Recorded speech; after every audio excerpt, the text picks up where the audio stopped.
MCI. La radio qui fait du bruit. MCI. La radio qui fait du bruit.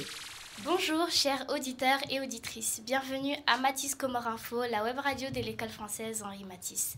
Pour notre nouvelle émission, je suis accompagnée de ma camarade Raïcha et nous avons le plaisir d'accueillir deux représentants de l'AEFE.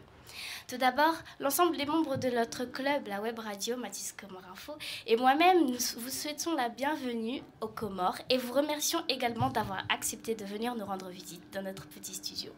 En quelques mots, pouvez-vous vous présenter ?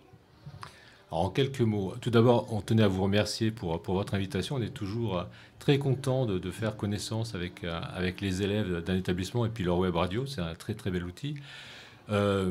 Moi, je m'appelle Emmanuel Rébeux, je travaille à l'AEFE à Paris, comme mon collègue. Il y a plusieurs secteurs dans cette AEFE et je travaille au SAM, qui est le service de l'appui et de développement du réseau, qui s'intéresse à développer le réseau, à créer de nouvelles écoles ou à les aider à aller vers l'homologation.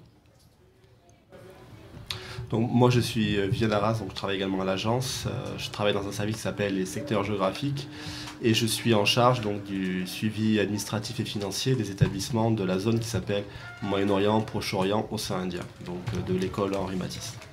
Il est évident que le déplacement des personnalités comme vous dans un pays crée des attentes considérables de part et d'autre, surtout dans ce contexte socio-économique mondialement bouleversé. Alors je voudrais savoir quelle est la nature de votre mission en Union des Comores et plus particulièrement au lycée français Henri Matisse.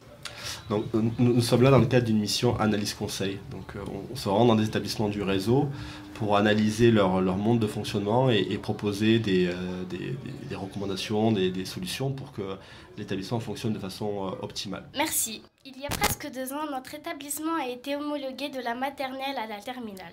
Et donc nous avons eu le statut d'un lycée. Néanmoins, nous constatons qu'il y a moins de spécialités qui aideraient les élèves pour leur orientation. Que conseillez-vous aux équipes dirigeantes de cet établissement pour développer notre lycée en général et dans ce domaine en particulier ? Alors déjà, félicitations, puisque si vous êtes homologué jusqu'à la terminale, cela vous permet de passer l'ensemble des examens dans votre établissement. C'est quand même un atout considérable. Ça permet aussi aux familles d'avoir une vue très précise de l'inscription de leurs enfants. Ils vont commencer souvent en maternelle et ils sont sûrs que jusqu'au baccalauréat, il y aura la possibilité de rester dans votre établissement. Donc c'est une très bonne chose. J'ai appris aussi que l'établissement qui était une école et s'est affiché école devant les murs de l'établissement va s'appeler lycée. Maintenant, c'est quand même quelque chose de bien. Et peut-être lycée international, ça vous verrez avec les différentes instances et les différents modes de direction. Mais cela veut dire que vous êtes aussi sur une école qui est française, bien évidemment, mais internationale, c'est-à-dire que vous avez des parcours de langue. Par rapport à une école en France, vous avez une augmentation du vocabulaire en langue et donc des compétences en langue largement développées par rapport à une école en France. Donc c'est la première chose à savoir, c'est que c'est une particularité du réseau, c'est qu'il y a ces parcours de langue qui permettent aux élèves d'avoir une compétence dans les langues de très bon niveau. Ça, c'est la première chose. Donc, et la deuxième, c'est les fameuses EDS. Il y a le changement du programme au lycée avec les changements de spécialités qui sont quelque chose d'assez compliqué à mettre en place dans les établissements. Et vous avez, je crois, 6 spécialités, si je ne dis pas de bêtises, ce qui est par rapport au lycée qu'on a dans le monde, une bonne quantité d'EDS, si vous voulez. Et c'est compliqué, en fait, pour un établissement de proposer, il y a 12 EDS, généralement, quand on est entre 6 et 9, et c'est difficile d'en faire plus, puisque de toute façon, le nombre d'élèves fait que si jamais il y a trop d'EDS, il n'y a pas assez d'élèves sur chacune des spécialités, et ça commence à être un fonctionnement qui n'est pas très intéressant pédagogiquement.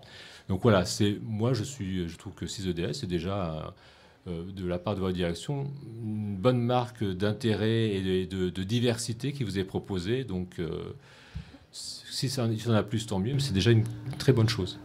On peut envisager que si les effectifs du lycée viennent à s'accroître, que le nombre d'enseignements de spécialité pourra être également plus conséquent.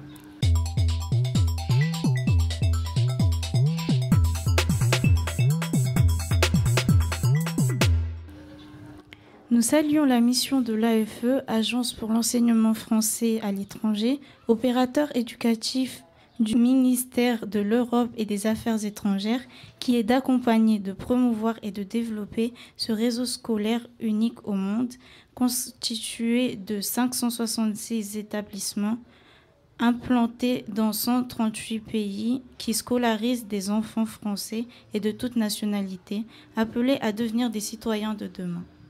Et nous sommes très fiers d'en faire partie. Quels sont les objectifs du réseau à l'horizon 2030 ? Alors, vous êtes très très bien renseigné parce que voilà, vous voyez que ce réseau en effet est très dense. Alors, je crois qu'on est même maintenant à 567 établissements. Vous voyez, les choses changent. Et il y a une demande, un objectif présidentiel qu'on appelle le CAP 2030, qui est de doubler les effectifs des élèves qui sont présents dans le réseau à l'horizon 2030, justement. Donc de passer à 700 000 élèves. Là, on est à un peu moins de 400 000, on est à 393 000 élèves, je crois. Donc on a déjà beaucoup augmenté depuis quelques années.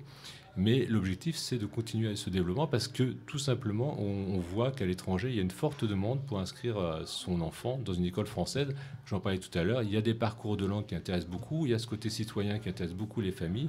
Et donc, nous, on est là chargés d'aider les établissements à se développer, aller vers l'homologation comme vous l'avez fait, mais aussi à créer de nouvelles écoles, puisqu'il y a une forte demande qui est présente un peu partout et dans beaucoup de pays.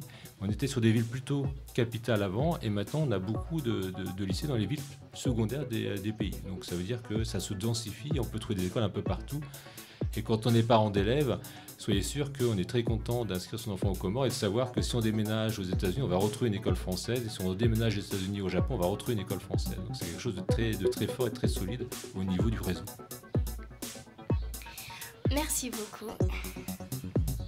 Merci à vous. Merci à vous. Bien.